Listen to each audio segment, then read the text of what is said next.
আসসালামু আলাইকুম প্রিয় কলেজের বন্ধুরা, কেমন আছেন? আল্লাহর রহমতে আমিও ভালো আছি।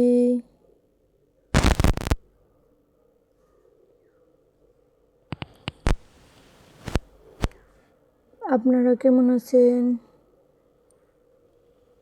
আমি ঢাকা গিয়েছিলাম, তো ঢাকার থেকে আসার সময় চিন্তা করলাম বন্ধুদের জন্য একটা লাইভ ব্লগ করি।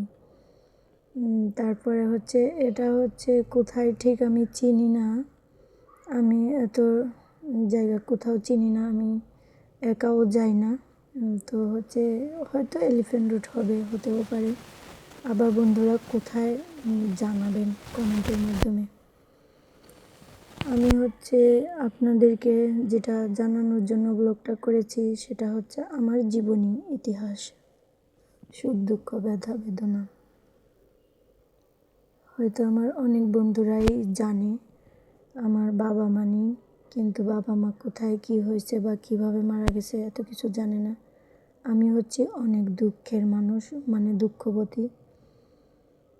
তারপরে আমার আম্মু, আমার দেশের বাড়ি গোপালগঞ্জ, আমি ঢাকায় থাকি নিজেদের বাড়িতে। আমার আম্মু অনেক আগেই মারা গেছে। আমার আব্বু ছিল তো কখনো বুঝতে পারিনি যে আমার আম্মু নেই, বুঝতে দিত না কখনোই। আমার বাবা ছিল পৃথিবীতে সব থেকে সেরা বাবা, আমার বাবার মতো বাবা হয় না। কখন কি লাগবে, কখন কি খাইতে হবে, কখন কি ফল খাইতে হবে, কখন কি মানে পিঠা খাইতে হবে। এই যে শীতের সময় আমার বাবা দেশের বাড়িতে টাকা দিয়ে পাঠায় দিত, পাতিল ভরে, বড় পাতিল ভরে দুধের পিঠে নিয়ে আসতো।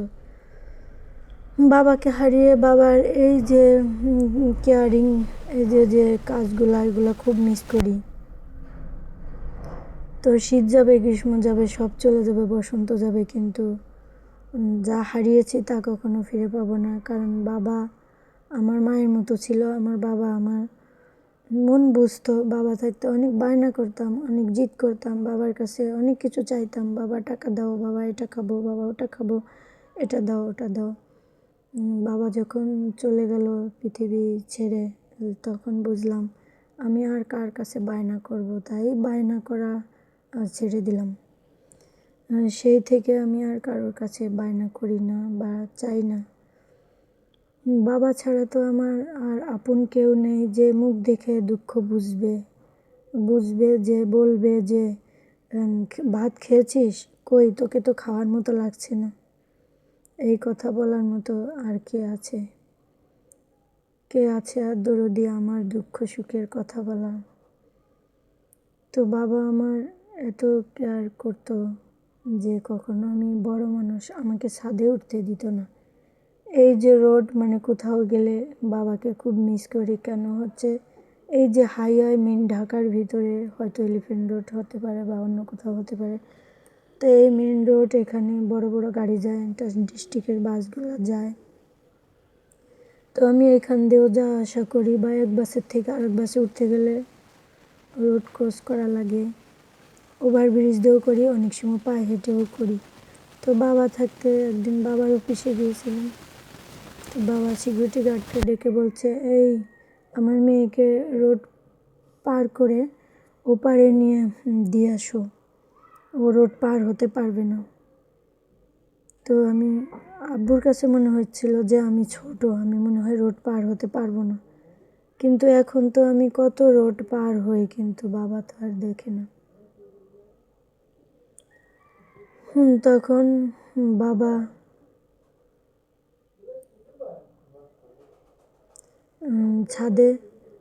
ছাদে বাবা আমাকে যেতে দিত না। আমি যদি ছাদের থেকে নিচে পড়ে যাই তাহলে হয়তো আর আমি বাঁচবো না। ছাদে অনেক ফলের গাছ ছিল, ছাদে অনেক কবুতর ছিল। অনেক সময় কবুতর দেখার জন্য আমি যাইতে চাইতাম যে বাবা আমি একটু ছাদে যাব।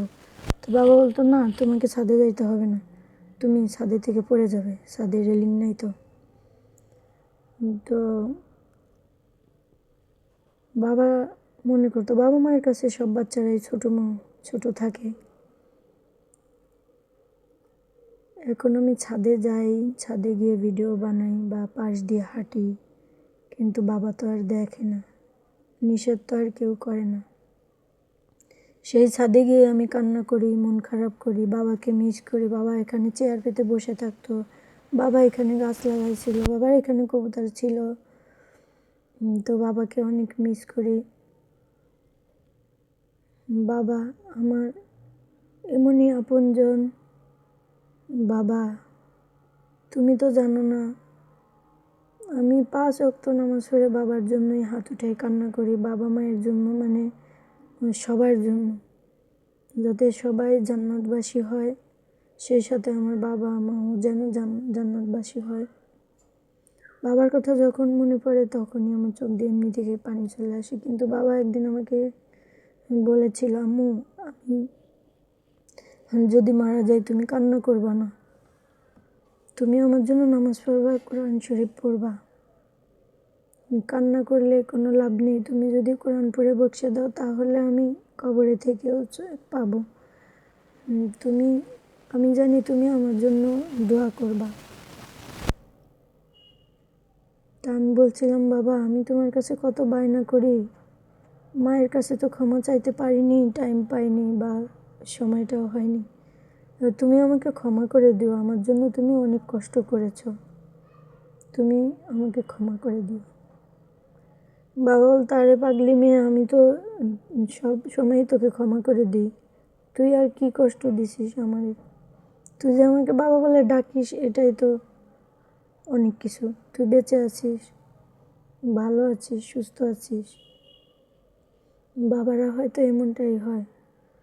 আমি কোথাও গেলে আমার বাবার মতো কাউকে দেখলে আমি তাকাই থাকি, বাবার বয়সী কাউকে দেখলে।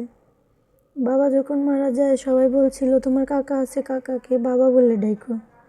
আমার কাকাকে তো আমার বাবার মতো লাগে না। আমার বাবার মুখের দিকে তাকাইলে কোনো কষ্ট থাকতো না। আমার বাবা দেখতে ফর্সা ছিল, লম্বা ছিল, পেটটা একটু উঁচা ছিল, অনেক দূরে গিয়ে জিম করতো, অনেক দিন জিম করতো, রুটি খাইতো 2 বেলা, দুপুরে ভাত খাইতো, কিন্তু অলস ছিল না। আছে না কত মানুষ এই যে মাঘ মাসে শীতের মধ্যে কতগুলা কাপড় গায়ে দেয়, শীতের কাপড় এলোপাতাড়িভাবে অনেক গায়ে দেয় বা 2 দিন গোসল করে না, এরকমটা ছিল না। আমার বাবা শীতের মধ্যে হালকা পাতলা কিছু গায়ে দিত, হালকা, কিন্তু শীত করে এরকম করতো না। আমার বাবা এখনকার যুগের মানুষ, এরকম সব কিছু বুঝতো। আমার বাবার আন্তরিকতা এত ভালো ছিল, দানের হাত এত বড় ছিল, কখনো কাউকে ঠকাইতো না। আত্মীয় স্বজন, দেশের বাড়ি, ঢাকার বাড়ি, কেউ বলতে পারবে না আমার বাবার কাছে টাকা পায়, আমার বাবার কাছে কিছু পায়। যখন যে যেভাবে চাইছে আমার বাবা তখন তাকে সেইভাবে দিছে। আমার বাবা বলতো আমাকে, তুমি নাস্তা বানায় টেবিলে এখানে বসে থাকো, সকালে এসে কেউ যদি একজন নাস্তা খেয়ে যায় তাহলে তারপরে তুমি নাস্তা খেয়ে। এখনও আমি রুটি বানাই, আমি টেবিলে অপেক্ষা করি, কেউ এসে যদি একটাও রুটি খায় তাহলে আমি অনেক শান্তি পাই। কারণ বাবা বলতো, দানের হাত আল্লাহর দরবারে অনেক পছন্দনীয়। একটা কিছু দান করলে তুমি ডান হাত দিয়ে দিবা, বাম হাতে যেন না জানে, এক হাত দিয়ে দিলে যেন আর এক হাতে না জানে, যেন সাক্ষী না থাকে। আমার বাবা এরকম প্রত্যেকটা জায়গায় দিত, প্রত্যেকটা জায়গায়। আর তাছাড়া আমার বাবা প্রিয় নবী হযরত মুহাম্মদ সাল্লাল্লাহু আলাইহি ওয়াসাল্লাম, ওনার জীবনী ফলো করতো সবসময়। উনি কী পছন্দ করতো, কী খাইতো, কেমনভাবে চলতো, কেমনভাবে ঘুমাইতো, বা কী পছন্দ ছিল, কী পছন্দ ছিল না, ওগুলো ফলো করে চলতো। আমি সবসময় দেখতাম বাবা রুটি খাইতো, মধু খাইতো, বিলাতি খেজুর খাইতো, খুরমা খেজুর, তারপর মধু খাইতো, লাউ তরকারি খুব পছন্দ করতো, দুধ, এগুলো খাইতো। আমি বলতাম, বাবা তুমি এগুলো খাবার এত পছন্দ করো কেন? বাবা বলতো কি, আরে মা, তুমি তো বোঝো না, এগুলো আমাদের প্রিয় নবী হযরত মুহাম্মদ সাল্লাল্লাহু আলাইহি ওয়াসাল্লাম, তিনি এগুলো পছন্দ করতো, তিনি এগুলো পছন্দ করতে বলেই যারা পরীক্ষা করে দেখছে, তারা বলছে যে এগুলা সঠিক ছিল, এগুলা কেউ করতে পারেনি, এগুলাই সঠিক, এগুলা খাবার ভালো, ভালো জাতের খাবার। যেমন লাউ পেটে থাকলে, পেটে যদি লাউ তরকারি থাকে, খাইয়ে থাকে, তাহলে জন্ডিস হয় না, অনেক অনেক উপকার হয়। মধু একটা খুব ভালো খাবার, যেমন কালো জিরা, তো এগুলো বাবা সবসময় খাইতো। বাবা ওষুধ একটু কমই খাইতো, কারণ যে কালো জিরা খাইতো, মধু খাইতো, সকালবেলা রুটি দিয়ে মধু দিয়ে খাইতো, লাউয়ের দিনে লাউ খুব পছন্দ করে খাইতো। তো এরকম করে চলতো।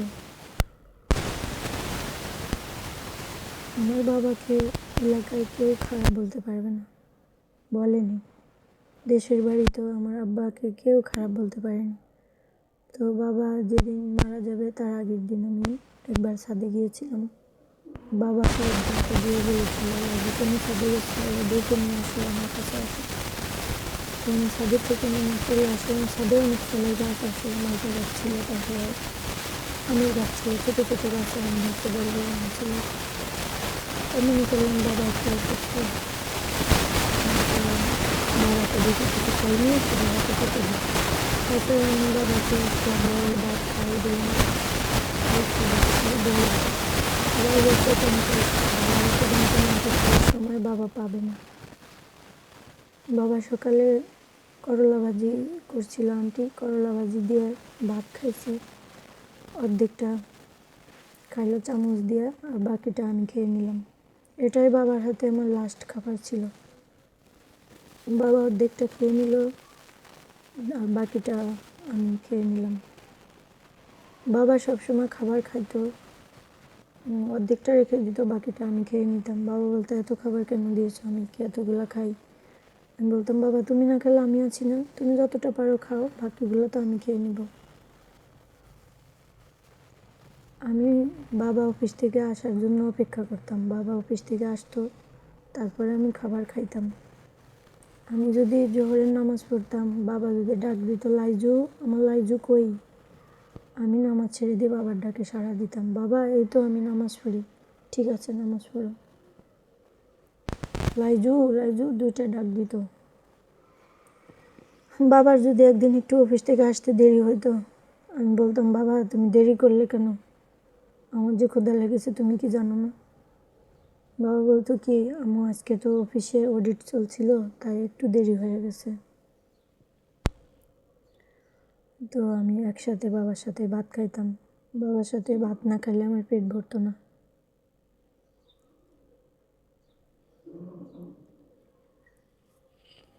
একসাথেই খাইতাম। বাবা সুন্দর গোস্তের টুকরোটা নিজে না খেয়ে আমার প্লেটে তুলে দিত। ডিম ভুনা করতো অনেকগুলা, একটা দুইটা না অনেকগুলা, আমাদের বাসায় রান্না বেশি হয়। তো বাবার প্লেটের ডিম আমার প্লেটে তুলে দিত। বড় মাছের টুকরা, যেমন রুই মাছের বড় বড় টুকরাগুলা বাবা আমার প্লেটে দিয়ে দিত। আমি বলতাম বাবা আমার আছে তো, বলতো না তুমি খাও, তুমি খাইলে হবে, তুমি খাও। বাবারা বুঝি এমনটাই হয়। আমি মনে করি আমার বাবা পৃথিবীতে সব থেকে সেরা বাবা।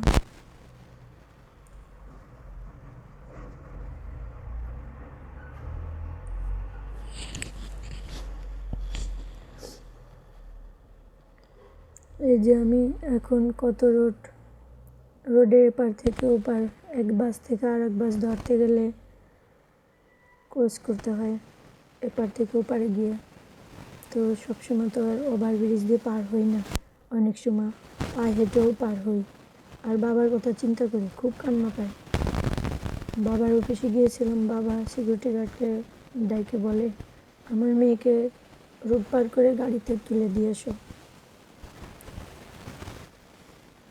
তো এখন তো আমি কত এই যে রোডের দিয়ে গাড়ি চলে, তো আমি রোড দেখলে যে বাবাকে মিস করি।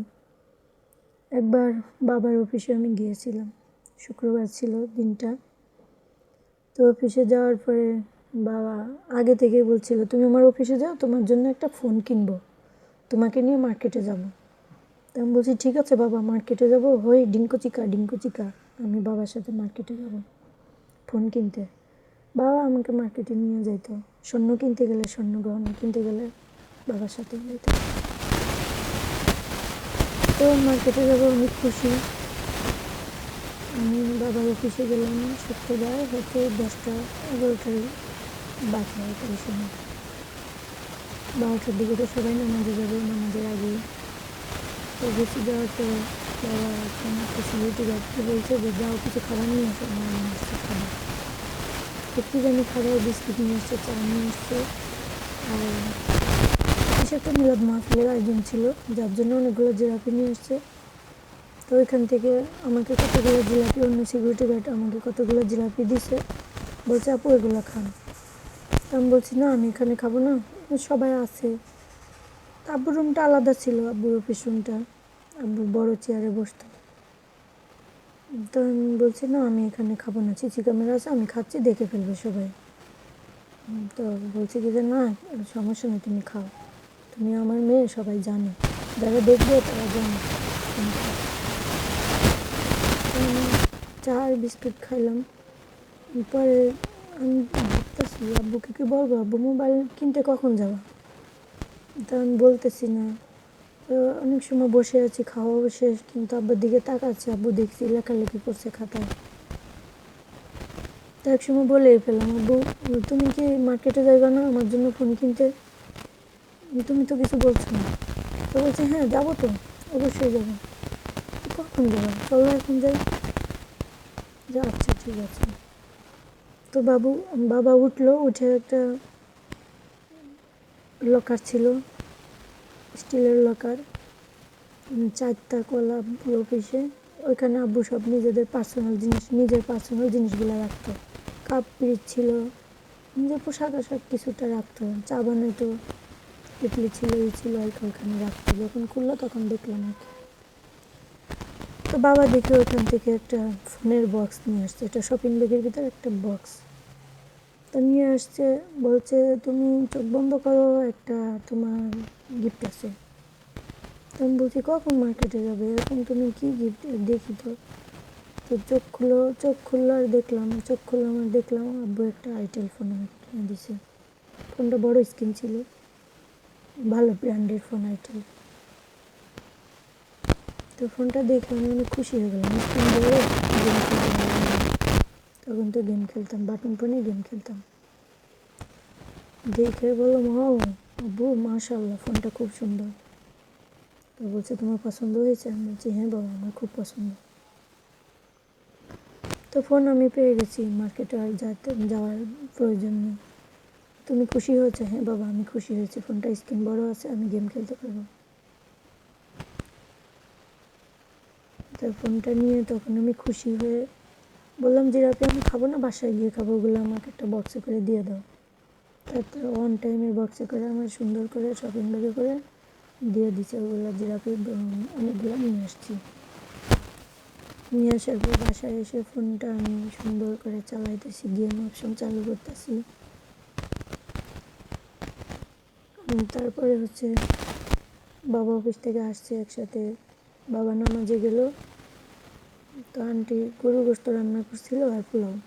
শুক্রবার হলে আমাদের ঈদ লেগে যেত, গরু গোস্ত, পোলাও, আরও অনেক খাবার, ইলিশ মাছ থাকতো, অনেক খাবার।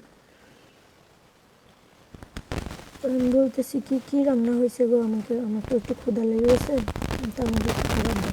তো বলছে ঠিক আছে তুমি খেয়ে নাও, তোমার জন্য খাবার দিই। তো খাবার দিছে, আমি একটু খাবার খেয়ে নিলাম। খাবার তো চিন্তা করতেছি বাবা তো আমাকে ছাড়া খাবে না, আমাকে সাথে নিয়েই তো খাবার খাবে। নামাজ পড়ে আসে, বাবা আসতে কিন্তু নামাজ পড়ে আসলে সবার শেষে নামাজ থেকে বের হবে, শুক্রবার হলে আগে গিয়ে বসবে, আবার সবার লাস্টে বের হবে। তারপরে আমি একটু পোলাও, একটু মাংস, অল্প কিছু খেয়ে নিলাম। খেয়ে নেওয়ার পরে বাবা আসছে নামাজ পড়ে দিতে দিবে, নামাজ করতে পারবে।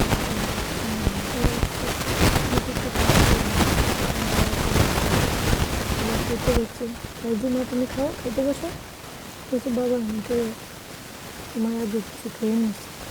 কেন ও খেয়ে নিচ্ছ, কী হয়েছে, এখন আমার সাথে আবার খাও, কই তোমাকে তো খাওয়ার মতো লাগতেছে না। বাবা আমাকে এই কথা বলছে। তো বাবা যখন বলছে তোমাকে খাওয়ার মতন তো লাগতেছে না, তখন আমার কান্না পাইছে, হায় রে বাবা, আমি তো খেয়ে নিয়েছি আর তুমি বলছো খাওয়ার মতো লাগতেছে না। এই তো তুমি বাবা মায়ের মতো কথা বলছো। বাবা বলতেছে আম্মু রে, বাবা মা তো মানুষের সারা জীবন থাকে না। বলছে না বাবা, এগুলো কথা বলো না, তুমি তো সারা জীবনে থাকবে। আর কি আমার উপর এতই নারাজ হবে, আমার আম্মুকে নিচে তোমাকেও নিয়ে যাবে, তাহলে আমি থাকবো কী করে?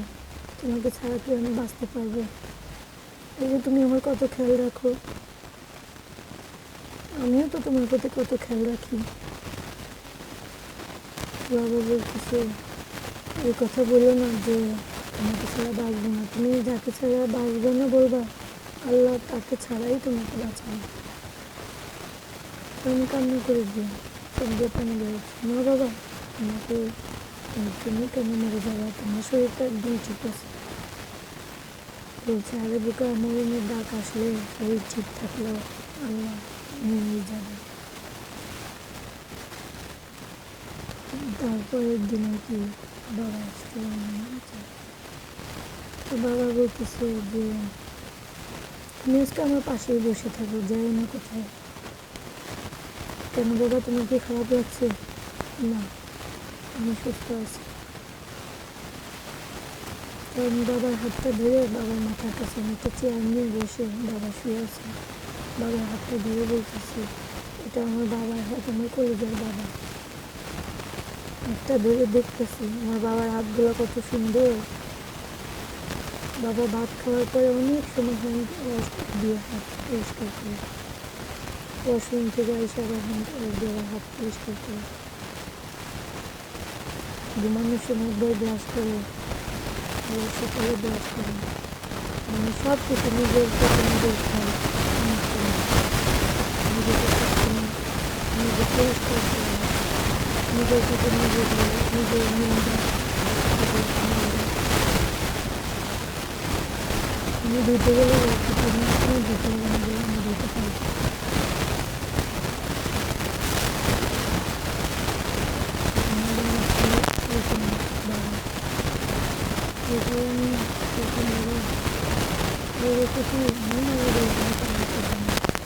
শুধু দোয়া করবো আমি অসুস্থ থাকলে তুমি আমার কাছে বসে থাকবে, এরকম ধরে করবো, এরপর কিছু করবো, তারপরে চূড়া হাসরে আয়াত করবো, আরও হুমান করবো। বাবা তুমি বলছো কান্না করবো না, আমি তো কান্না করবো না, কিন্তু তুমি থাকবা না এটা তো ভাবলেই আমার কান্না। তুমি যখন থাকবা না তখন আমি কি করে থাকবো? তখন তো তোমার ছায়া থাকবে না, তুমি থাকবে না। বলছে আমি না থাকলে আমার ছায়া সবসময় তোমার সাথে থাকবে, আমার দোয়া।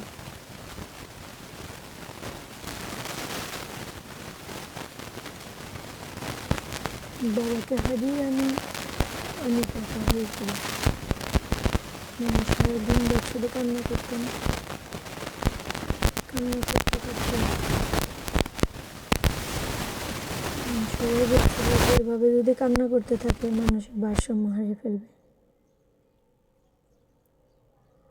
তারপর আমার একটা আন্টি ছিল, হ্যাপি আন্টি করে নাম, আমার মায়ের মতো অনেকটা ভালোবাসতো, মায়ের জন্য কান্না করলে সবসময় উনি সান্ত্বনা দিত, আমি তো আছি, আমাকে আম্মু বললো কান্না করিও না। উনি আমাকে বলে যে তুমি কান্না করলে তো কান্না করতে করতে তো চেহারার কী হাল করেছো, মরে যাবে, তাহলে তুমি ইউটিউবে একটা চ্যানেল করো, আমি তোমাকে পরামর্শ দিয়ে চ্যানেল করো।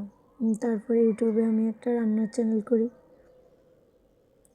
হ্যাঁ ভিডিও বানাই, এডিট করি, রান্নার ভিডিও বানাই, ভয়েস দিই, এভাবে সময়টা চলে যেত, নিজেকে বিজি রাখতাম, বাবার কথা বেশি মনে পড়তো না, শুধু নামাজে বসে বাবাকে স্মরণ করতাম, কান্না করতাম।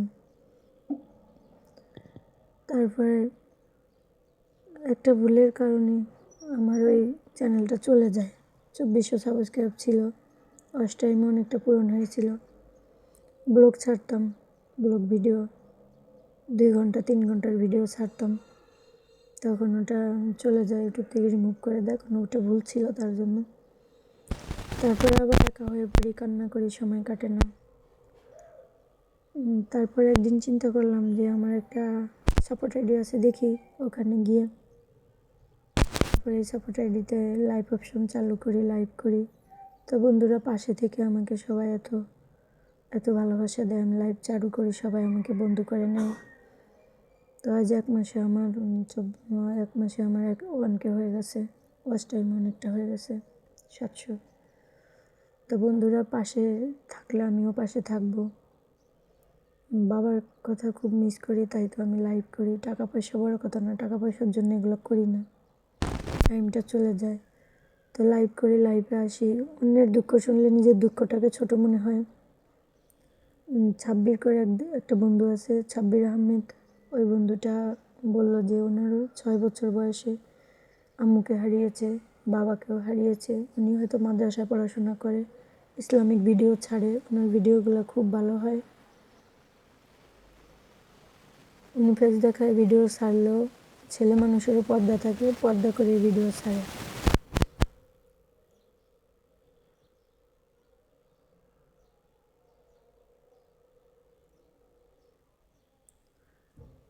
বাবা এমনই একজন, বাবা তুমি ওই আকাশের শ্রেষ্ঠ তারা, তুমি ছাড়া আমি পথহারা। বাবাকে বলতাম, বাবা তুমি না থাকলে আমাকে টাকা কে দিবে, আমার এই বায়নাগুলো কে পরিশোধ করবে? বলছে, আমি কি তোমাকে ওরকম করে রেখে যাব নাকি? তোমার কাছে টাকা চাইবে, তুমি কেন টাকা চাইবা? তো বাবার কথাই ঠিক, আমি কেন টাকা চাইবো, আমার কাছেই তো টাকা চাই।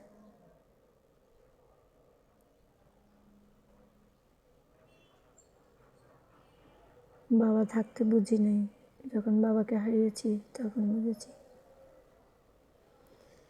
যাদের বাবা আছে, বাবার প্রতি যত্নশীল হন, বাবা মা যাদের, কয়েকটা মহিলা দেখলে আমি তাকাই থাকি, আমার আম্মু থাকলে এখন কীরকম থাকতো, কোন বয়সী থাকতো, আম্মুকে দেখতে এখন কেমনটা হইতো। আম্মু আমাকে দেখলে অনেক খুশি হইতো। এত বছর পরে যদি আম্মু ফিরে আসতো আর আমাকে যদি দেখতো, অনেক খুশি হতো। আম্মুকে যদি আমি ফিরে পেতাম তাহলে কি করতাম, কতটা আনন্দ পাইতাম। আচ্ছা, আব্বু যদি ফিরে আসতো, আমি যদি পেতাম, কতটা আনন্দ হইতো। জানি এগুলা সত্যি না, এগুলো সম্ভব না, কিন্তু মন মন এটা ভাবি, এগুলো নিয়ে চিন্তা করি। আমার এইটুকু জীবনে আমি শুধু হারিয়ে যেতে দেখেছি, কখনো ফিরে পেতে দেখিনি।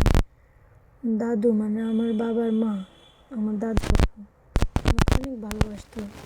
আমাদের গোষ্ঠীর ভিতরে মেয়ে নেই, আমি যখন মেয়ে হয়ে বেঁচে আছি তখন তো আমি আমার মায়ের ঘরে বড় সিজারে হই, পিজি হাসপাতালে। তো যখন মেডিকেল থেকে আমার আম্মুকে বাড়িতে নিয়ে আসে, আমাকে দেখে সবাই খুশি হয়, অনেক অনেক খুশি হয়ে যায়। আমার দাদু মেয়ে নেয়, আমার দাদু আমাকে দেখে অনেক খুশি হয়।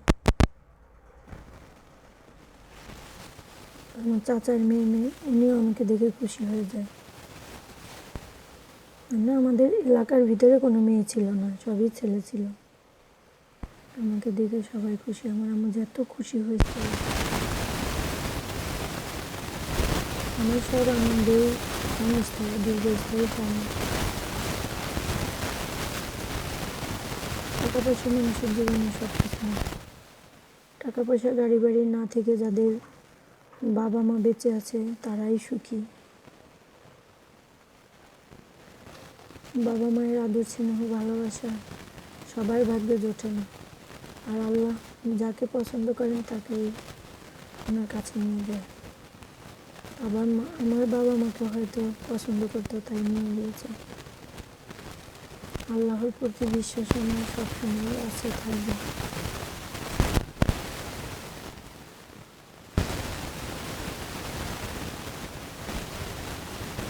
সবাই আমার বাবা মায়ের জন্য দোয়া করবেন।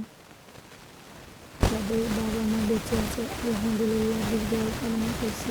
আল্লাহ যেন সবাইকে নিষ্পাপ করে কবরে ডাকবেন এবং কোনোদিন যে হজ করার পরে যেন আল্লাহ ডাকবেন।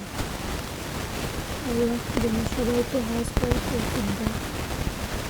আল্লাহ যাদের ঘরে বিবাহ উপযুক্ত মেয়ে আছে যেন বিবাহ দেওয়ার তৌফিক দান করে। আল্লাহ যারা মেডিকেলে প্রস্তাব দেয় তাদেরকে সুস্থতা দান করুক আল্লাহ। আল্লাহ যারা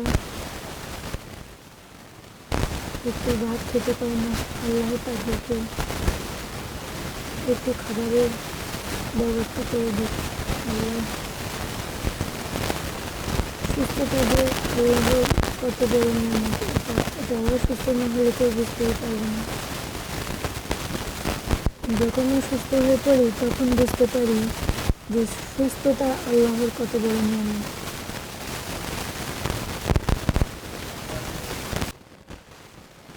তারপরে বাবা হচ্ছে বট গাছ। যাদের বাবা বেঁচে আছে তাদের বাবার জন্য আমি দীর্ঘায়ু কামনা করি।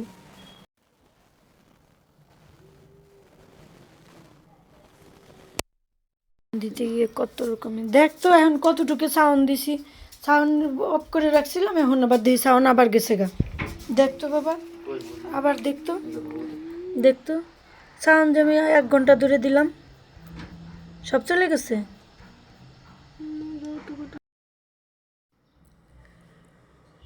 সবাই মায়ের প্রতি যত্নশীল হবে, মায়ের দিকে খেয়াল রাখবে। আর বাবা হচ্ছে বট গাছ, বাবা হচ্ছে বৃক্ষ বট গাছ। বাবার ছায়া যার আছে সেই তো মহৎ, সেই তো আলহামদুলিল্লাহ বলি যাদের বাবা আছে। যাদের বাবা মা দুইজনই নেই বেঁচে তাদের বাবা মায়ের কবরে জান্নাতের বাগান বানায় দেখে আল্লাহ সবাইকে হেদায়েত দান করুক। সবাই যেন সৎ পথে চলে, সত্য কথা বলে।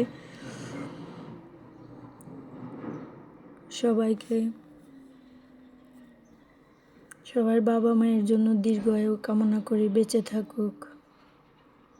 আল্লাহ তুমি যাদের বাবা মা মারা গেছে তাদের বাবা মায়ের যেন জান্নাত নসিব করে দিও আল্লাহ।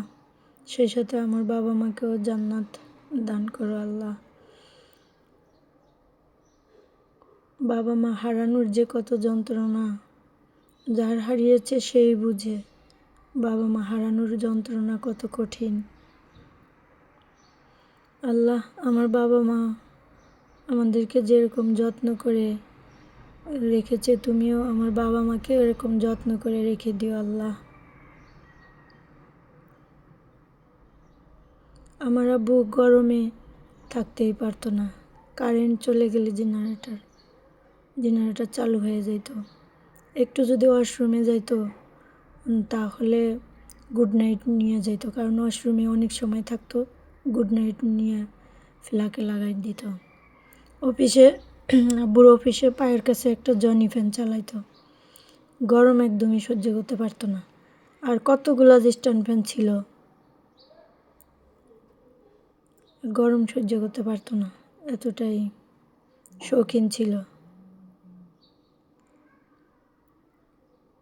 ঠান্ডা সহ্য করতে পারতো কিন্তু গরম সহ্য করতে পারতো না।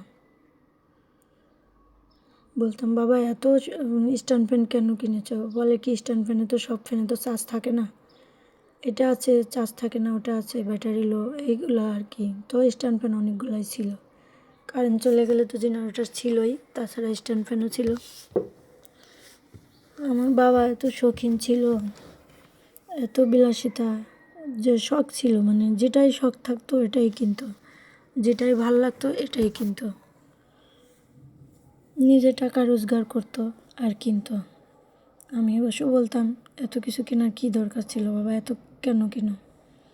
এত বাজার নিয়ে আসতো। একবার রোজার বাজার করে নিয়ে আসছে, অনেক খুরমা খেজুর নিয়ে আসছে, অনেক ফল নিয়ে আসছে। তো ফ্রিজের ড্রয়ারে মানুষ সব ফল তো আর বেশি দিন থাকে না, গাড়িতে করে নিয়ে আসছে, ভাইয়াও ছিল। তো আমি বললাম, আব্বু এত বড় তরমুজ রোজার মধ্যে নিয়ে আসছে, এত বড় তরমুজ আমি ফ্রিজে আর কতটা রাখবো? মানে বাজারে এর থেকে বড় তরমুজ ছিল না, সবচেয়ে বড় সাইজ। তো ফ্রিজে টুকরো করে কয়েক টুকরো ফ্রিজে রেখে দিলাম, বাকিগুলো ভাড়াটিয়াদেরকে টুকরো করে করে দিয়ে দিলাম। বাবা বলল, তুমি দেখলে খুশি হবা বড়, তাই নিয়ে আসলাম। বাবা আমার খুশি দেখার জন্য এত বড়টা নিয়ে আসছে, এত মালটা, এত খুরমা খেজুর, এত মুড়ি, এত। বললাম কি বাবা এত কেন নিয়ে আসছো? বাবা বলছে, আম্মু এই বছর নিয়ে আসছি, ফিরে বছর হয়তো নাও তো আনতে পারি, নাও তো বাঁচতে পারি। এই যে তুমি সুখের ভিতরে আমাকে কান্না করাই দাও কেন? তুমি সব কিছু নিয়ে আসছো, আমি সব দিকে খুশি হয়েছি। ঠিক রোজার মধ্যে ওই যে নিয়ে আসলো, পরে আর পরের বছর আর আনতে পারলো না।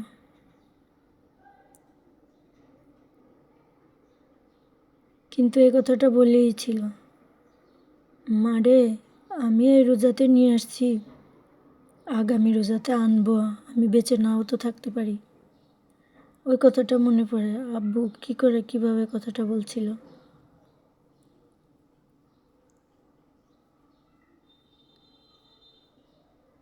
বাবা তুমি এভাবে কথা বলো না, আমার কষ্ট হয়।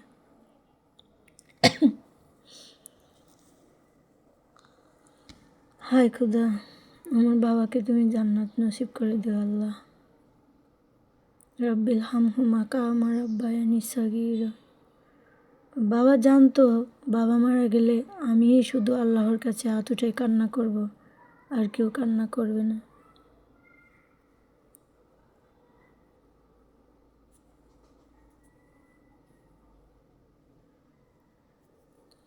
বাবার সাথে বাইতুল মুকাররম গেছি স্বর্ণ কেনার জন্য।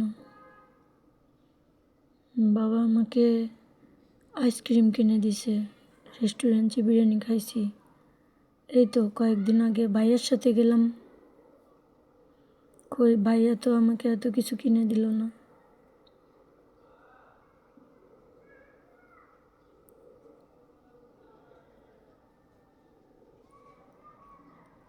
আমি স্কেলেটার উঠতে পারি না, এই জন্য আব্বু সিঁড়ি দিয়ে আমার সাথে পার হইতো।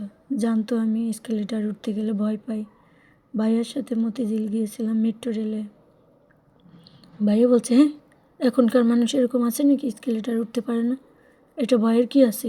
তুই দাঁড়ায় থাকবি, এমনি থেকেই তো নামতে পারবি, এখানে কি ভয় আছে? তুই উঠতে পারিস না, তোর জন্য এখন কি আমি সিঁড়ি দিয়ে যাব? এটা কীরকম মানুষ? এরকম মানুষ আবার আছে নাকি? আমি বলছি, ভাই আমি তো আব্বুর সাথে আসছি, আব্বু তো আমার সাথে সিঁড়ি দিয়েই যাইতো, তুমি তো আমাকে রাগ করছো। আমি তো এসকেলেটার দেখলে ভয় পাই, শো শো শব্দ হয়, আবার ওর উপর উঠলে ও পড়ে নিয়ে চলে যায়, আমার ভয় লাগে। আরে উঠ, আমি ধরে রাখছি, তুই উঠ, এসকেলেটারে উঠ। তুই কীভাবে যে ঢাকা শহরে থাকিস, কেনই বা থাকিস, তুই এসকেলেটার উঠতে পারিস না? এখন কি এরকম মানুষ আছে?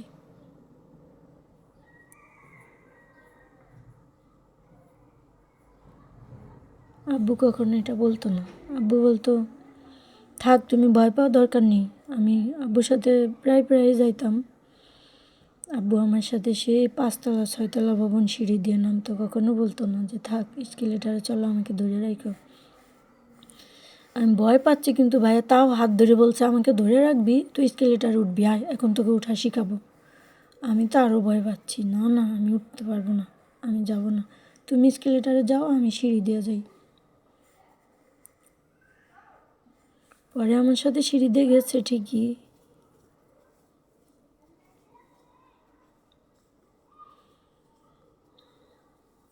আব্বুর কাছে সব সন্তানই রাজকন্যা থাকে, আমিও আব্বুর রাজকন্যাই ছিলাম।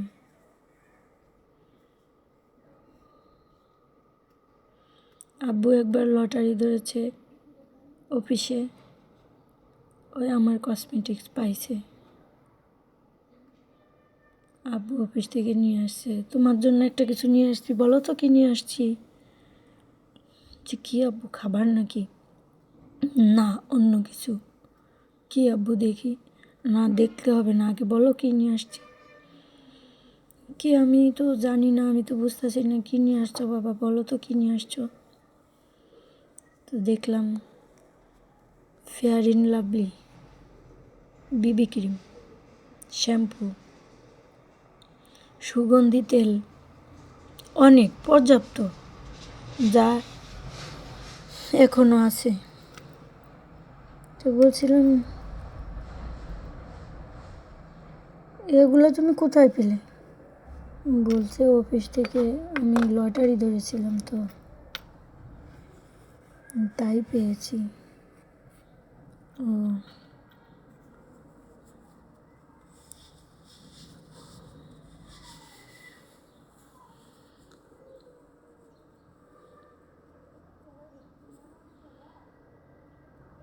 আমার বাবা যখন চলে গেল দুনিয়া ছেড়ে, তখন আমি মুখটা দেখলাম নিষ্পাপ ফুলের মতো ঘুমায় আছে। মুখটা যেন সবসময় হাসতো, আমার বাবা সবসময় হাসতো, মুখটা যেন হাসতেছে, যেন হাসতে হাসতে প্রাণটা চলে গেছে। বাবার মুখটা দেখে মুখে হাত দিচ্ছি, এটা আমার বাবার চান মুখ।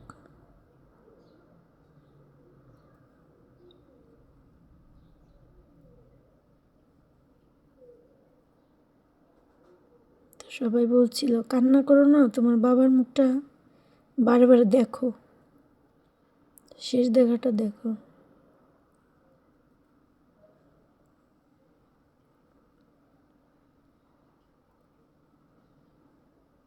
বাবা এভাবে চলে যাবে কখনো ভাবতে পারিনি।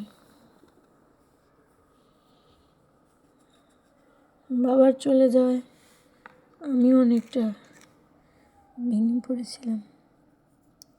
মনে হচ্ছিল মহাপ্রলয় আমার জীবনে নেমে এসেছে। এই জীবনে মনে হচ্ছিল বেঁচে থাকার ইচ্ছাটা চলে গেছে। আমি যদি ওরকম এখনো থাকতাম তাহলে হয়তো শোক মানুষের থাকে, কিন্তু তখন সবাই আমাকে গোসল করাই দিল, খাওয়াই দিল জোর করে, কিন্তু আমি তো বাবার সাথে খাইতাম।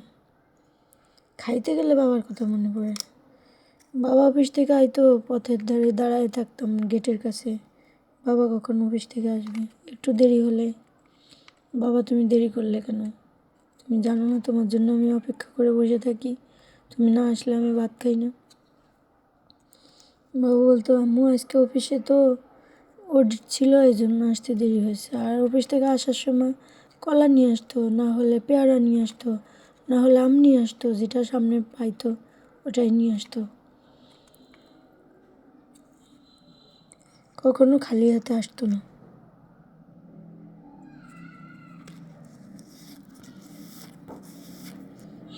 আমি একবার বলছি আব্বু আমি সিঙ্গারা খাবো,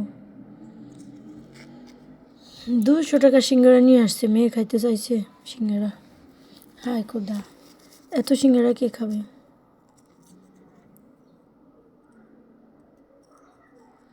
আমি কয়েকটা খাই, বাকিগুলো ফ্রিজে রেখে দিছি, আর কয়েকজনকে একটা দুটি করে দিয়ে দিছি। একবার বলছি আব্বু হোটেলে বিরিয়ানি খাবো, আব্বু অনেকগুলো বিরিয়ানি ওয়ান টাইমে, অনেক বাটি দেখি অনেকগুলো বাটি নিয়ে আসছে, 5 বাটি বিরিয়ানি নিয়ে আসছে ওয়ান টাইমের বাটি। তো আমি বলছি এতগুলো কেন, বলছে খাও তুমি। ওমা এতগুলা কি আমি খাইতে পারি, একটাই তো হয়, একটাই তো 1 প্লেট হয়ে যায়, এতগুলা কে খাবে, খাও তুমি খেতে চাইছো। একবার বলছে আব্বু আমি রসমালাই খাবো, রসমালাই নিয়ে আসছে অনেকগুলো রসমালাই, অনেকগুলো রসমালাই নিয়ে আসছে।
রব্বিল হামহুমা কামা রাব্বায়ানি সাগীরা। ইয়া আল্লাহ রহমানুর রহিম, ইয়া গফুরুর রহিম। নাহমাদুহু ওয়া নুসাল্লি আলা রাসূলিল কারীম। আল্লাহু লা ইলাহা ইল্লা হুয়াল হাইয়্যুল কাইয়্যুম লা তাখুযুহু সিনাতুন ওয়া লা নাওম লাহু মা ফিস সামাওয়াতি ওয়া মা ফিল আরদি মিন দাব্বাতিন ইল্লা বিইذনিহি ইয়া'লামু বায়ানা আইদিয়াহুম ওয়া হুদুহুম ওয়াসি'a কুরসিyyুহু সামাওয়াতি ওয়াল আরদি। ইয়া আল্লাহ রহমান রহিম, ইয়া আল্লাহ গফুরুর রহিম। রাব্বিল হামহুমা কামা রাব্বায়ানি সাগীরা। রাব্বিল হামহুমা কামা রাব্বায়ানি সাগীরা। আউযু বিল্লাহি মিনাশ শাইতানির রাজিম। বিসমিল্লাহির রহমানির রহিম। আলহামদুলিল্লাহি রাব্বিল আলামিন। আর রহমানির রহিম। মালিকি ইয়াউমিদ্দিন। ইয়াকা না'বুদু ওয়া ইয়াকা নাস্তাঈন। ইহদিনাস সিরাতাল মুস্তাকিম। সিরাতাল লাযীনা আন'আমতা আলাইহিম গায়রিল মাগদুবি আলাইহিম ওয়ালাদ-দাল্লিন। আমিন। বিসমিল্লাহির রহমানির রহিম। কুল হুয়াল্লাহু আহাদ আল্লাহুস সামাদ লাম ইয়ালিদ ওয়ালাম ইউলাদ ওয়ালাম ইয়াকুল লাহু কুফুয়ান আহাদ। বিসমিল্লাহির রহমানির রহিম। কুল হুয়াল্লাহু আহাদ আল্লাহুস সামাদ লাম ইয়ালিদ ওয়ালাম ইউলাদ ওয়ালাম ইয়াকুল লাহু কুফুয়ান আহাদ। বিসমিল্লাহির রহমানির রহিম। কুল হুয়াল্লাহু আহাদ আল্লাহুস সামাদ লাম ইয়ালিদ ওয়ালাম ইউলাদ ওয়ালাম ইয়াকুল লাহু কুফুয়ান আহাদ। বিসমিল্লাহির রহমানির রহিম। কুল হুয়াল্লাহু আহাদ আল্লাহুস সামাদ লাম ইয়ালিদ ওয়ালাম ইউলাদ ওয়ালাম ইয়াকুল লাহু কুফুয়ান আহাদ। রাব্বিল হামহুমা কামা রাব্বায়ানি সাগীরা। ইয়া আল্লাহ রহমানুর রহিম, ইয়া গফুরুর রহিম। সুবহানাল্লাহি ওয়া বিহামদিহি সুবহানাল্লাহিল আযীম। সুবহানাল্লাহি ওয়া বিহামদিহি সুবহানাল্লাহিল আযীম। সুবহানাল্লাহি ওয়া বিহামদিহি সুবহানাল্লাহিল আযীম। সুবহানাল্লাহি ওয়া বিহামদিহি সুবহানাল্লাহিল আযীম। রাব্বিল হামহুমা কামা রাব্বায়ানি সাগীরা। রাব্বিল হামহুমা কামা রাব্বায়ানি সাগীরা। আল্লাহুম্মা ইন্নী আউযু বিকা। ইয়া আল্লাহ রহমানুর রহিম, ইয়া গফুরুর রহিম। রাব্বিল হামহুমা কামা রাব্বায়ানি সাগীরা। আল্লাহুম্মা আজিরনি মিনান নার। আল্লাহুম্মা আজিরনি মিনান নার। জাযাকাল্লাহু আন্না মুহাম্মাদাম মা হুয়া আহলুহু। জাযাকাল্লাহু আন্না মুহাম্মাদাম মা হুয়া আহলুহু।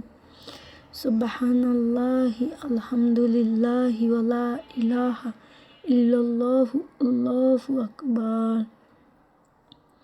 ইয়া আল্লাহ রহমানুর রহিম, ইয়া গফুরুর রহিম। রাব্বিল হামহুমা কামা রাব্বায়ানি সাগীরা। রাব্বিল হামহুমা কামা রাব্বায়ানি সাগীরা। রাব্বিল হামহুমা কামা রাব্বায়ানি সাগীরা। ইয়া আল্লাহ রহমানুর রহিম, ইয়া গফুরুর রহিম। আউযু বিল্লাহি মিনাশ শাইতানির রাজীম। বিসমিল্লাহির রহমানির রহিম। আলহামদুলিল্লাহি রাব্বিল আলামিন। আর রহমানির রহিম।